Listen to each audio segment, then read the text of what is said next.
तो 3 दिनों से बिहार जल रहा है, लेकिन इससे रोका कैसे जाए समझ से परे है।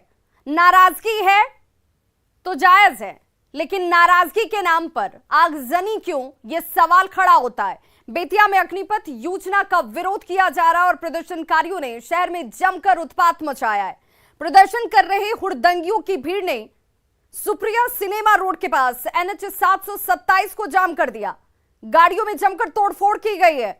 भीड़ ने उप मुख्यमंत्री रेणु देवी के आवास पर पथराव कर दिया है और यह वजह है कि डिप्टी सीएम के घर का शीशा टूट गया। तस्वीरें आपके सामने, जहां पर हुड़दंगियों ने डिप्टी सीएम रेणु देवी के आवास पर जमकर पथराव किया और उसके निशान यहां साफ तौर पर दिखते हुए। हालांकि मौके पर पहुंची पुलिस ने भीड़ को यहां से खदेड़ दिया। प्रदर्शनकारी भीड़ को देखते हुए पुलिस ने डिप्टी सीएम के आवास की सुरक्षा को इस वक्त बढ़ा दिया है। तो हंगामे के आड़ में आगजनी, तोड़फोड़, हंगामे के साथ जहां जिस भी चीज पर हाथ साफ करने की इच्छा इन उपद्रवियों की वो की जा रही है।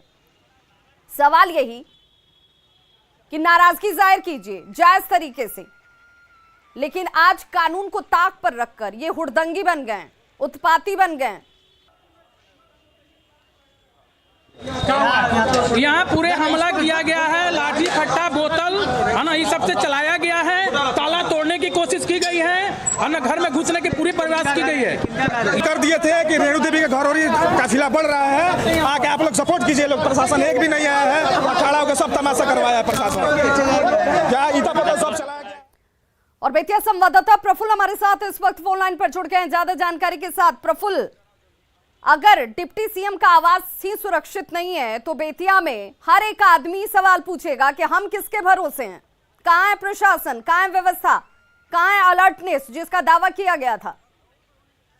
जी बिल्कुल, देखिए कहीं ना कहीं पुलिस प्रशासन पे ये बड़ा सवाल है कि जब सूबे की जो राज्य की डिप्टी सीएम है उनका घर सुरक्षित नहीं है, बीजेपी जो प्रदेश अध्यक्ष है उनका घर सुरक्षित नहीं है और भीड़ जो है वो लगातार बड़े नेता जो है उनको निशाना बनाए, उनके घर को निशाना बना रही है, उन पर हमला कर रही है और पुलिस जो है वो पीछे भीड़ के पीछे चल रही है। जब भीड़ कुछ इस तरह की कार्रवाई कर दे रही है उसके बाद पुलिस बल उनको खदेड़ रहे हैं, लेकिन पुलिस के जो इंतजामात है वो नाकाफी साबित हो रहे हैं और पुलिस प्रशासन ने जो दावा किया था दिन से ये विरोध प्रदर्शन चल रहा है, उसके बाद भी जो पुलिस की तैयारी है। प्रफुल्ल, तो ये समझा जाए कि हुड़दंगियों को पहले हुड़दंग करने के लिए खुला छोड़ दिया गया है कि आपको जो करने की इच्छा आप कर लीजिए, उसके बाद हम पहुंचेंगे।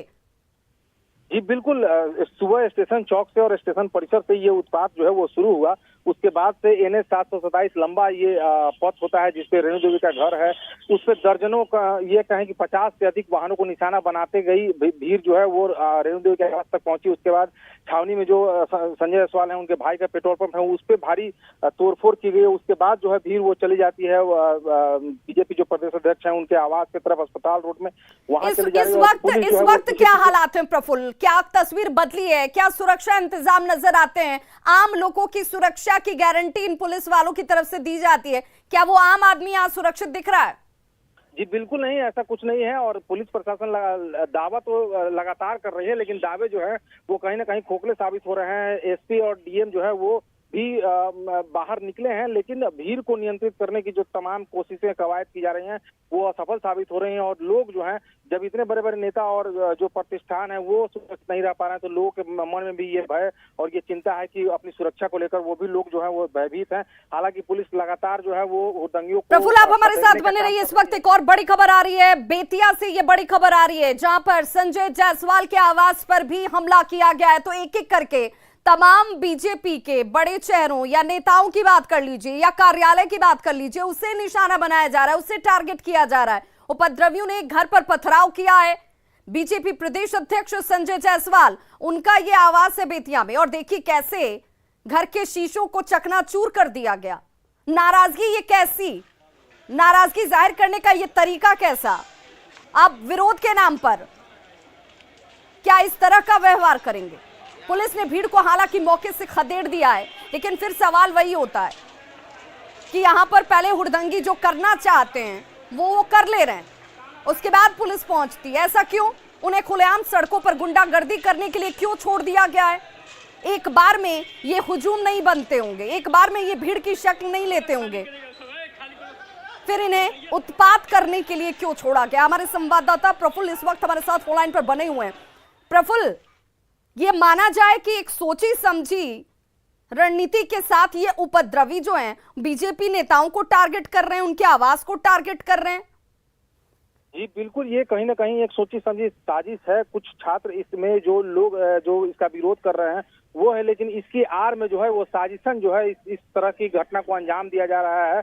और ये तोड़ फोड़ और हंगामा जो है इस तरह से विरोध का जो रूप है वो बदलता जा रहा है। खासकर बीजेपी नेता जो है, बड़े नेता जो है, उनके आवास, उनके प्रतिष्ठान, उनके घर को निशाना बनाया जा रहा है और उसमें तोड़ फोड़ की जा रही है। तो कहीं ना कहीं इस पूरे मामले में जो है पुलिस की रणनीति जो है और पहले से जो अलर्ट किया गया था उसको लेकर पुलिस की गंभीरता जो है वो साफ साफ दिख रही है कि इस मामले में पुलिस गंभीर नहीं थी, जिसका नतीजा है कि भीड़ जो है अनियंत्रित हो चुका है। और गंभीर होती तो ये तस्वीर नहीं होती। बहुत बहुत शुक्रिया प्रफुल्ल तमाम जानकारी के लिए। गंभीरता जरा सी भी नजर नहीं आ रही है। और देखिए, आम लोगों की सुरक्षा की बात कौन करेगा जब यहाँ पर खास ही सुरक्षित नहीं है? घर को निशाना बनाया जा रहा है, कार्यालय को निशाना बनाया जा रहा है। और सवाल सीधा यही कि नाराजगी जाहिर करने का ये कौन सा तरीका है? आप अपनी मांगों को क्या ऐसे मनवाएंगे? और हर मांग के लिए, हर नाराजगी के लिए क्या कानून को ताक पर रख दिया जाएगा? ये सवाल और इन सवालों का जवाब सब किसी को देना होगा। राज्य सरकार की तरफ से जिस व्यवस्था के दावे किए जा रहे थे वो व्यवस्था कहीं दूर दूर तक नजर नहीं आती है। अगर हुड़दंगी तोड़फोड़ कर देंगे, आगजनी कर देंगे, तबाही मचा देंगे, उसके बाद पुलिस वाले पहुंचेंगे तो फिर पुलिस वालों में और आम लोगों के प्रति विश्वास जगाने के लिए बहुत वक्त लग जाएगा। एक बार फिर बड़ी खबर लखीसराय से, जहां उपद्रवियों की आग जो है वो साफ नजर आती है। उपद्रवी छात्र जमकर हंगामा करते नजर आए। बीजेपी कार्यालय में तोड़फोड़ की गई है। दरवाजे हो, खिड़कियां हो, सारी चीजों को तहस नहस कर दिया गया।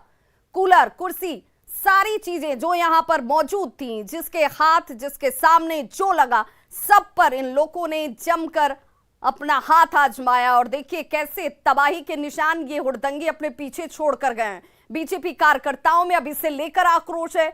प्रशासन से कार्रवाई की मांग की जा रही है, लेकिन वो प्रशासन कहां है, ये सवाल सबके जहन में दौड़ रहा है। क्योंकि अलर्ट जारी किया गया था, ये कहा गया था कि इस तरह के हालात बन सकते हैं। ये आज अचानक से भीड़ की शक्ल में ये लोग नहीं पहुंचे। और तस्वीर देखिए, दरवाजे टूटे हुए, बिखरे हुए नजर आ रहे हैं। कार्यालय की ये तस्वीर एक बारगी को आपको लगेगी ही नहीं। बीजेपी कार्यालय को निशाना बनाया गया। दरवाजे, खिड़कियां, सारे सामान तोड़फोड़ दिए गए। बिखरे हुए शीशे आपको नजर आएंगे, टूटी हुई कुर्सियां नजर आएंगी, खिड़कियों में अब शीशा दिखेगा ही नहीं आपको। और ये इसलिए नहीं हुआ है कि यहां पर एक भीड़ अचानक से पहुंच जाती है और सब कुछ तबाह कर देती है। 3 दिनों से ये हंगामा चल रहा है, लेकिन इसके बावजूद इन हुड़दंगियों पर, इन उत्पातियों पर लगाम या अंकुश लगता नहीं। एक के बाद एक दूसरा शहर जलने लग रहा है। एक जिले से दूसरे जिले की तस्वीर बदल जा रही है। तस्वीरें जरूर बदल रही है, लेकिन हालात नहीं बदल रहे हैं। जिम्मेदार कहां है?